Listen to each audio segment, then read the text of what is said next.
We have learned that construction has begun on a critical part of California's bullet train.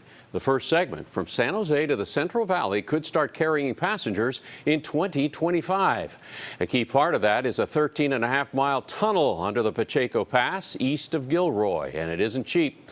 KPIX5's Kiet Do live at Diridon Station in San Jose with concerns about this ballooning cost. Kit? Yeah, we're live here at Diridon Station, where someday, perhaps over the next decade or two, high-speed rail will be stopping here on its way up to San Francisco. But now we are learning that this tunnel that the high-speed rail authority wanted to build, they wanted to build 6 small tunnels where they are scrapping that plan and now opting for one big, fat, long tunnel.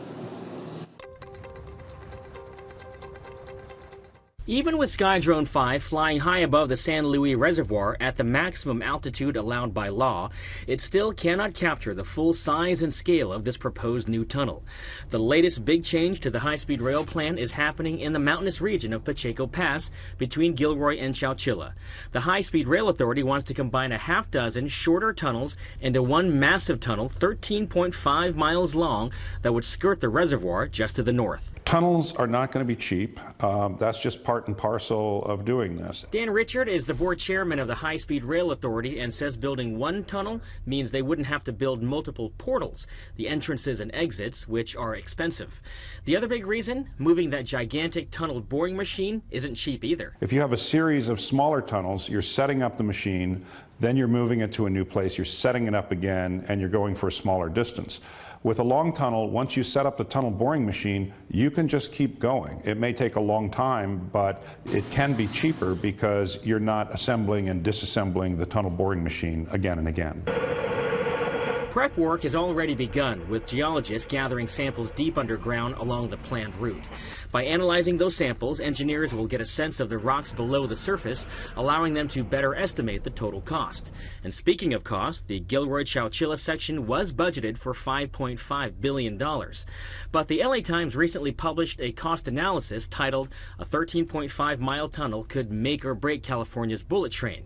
They interviewed several independent tunnel experts from around the world, and according to the LA Times, the new, longer Pacheco Pass tunnel could cost anywhere from $5.6 to $14 billion. UC Berkeley civil engineering professor C. William Ibbs was quoted saying, "This is not good news for taxpayers of California." I don't agree with that. There is no option of doing nothing. We're going to have more people in this state. The cost of doing nothing means more people stuck in traffic, more airline delays. All these things cost us money. The better deal for the taxpayers is to invest in a modern rail system than to continue to rely on just building more and more freeway lanes. And so the authority is required by law to report back to the legislature every 2 years on estimated budgets and timelines. That new report is due sometime next year.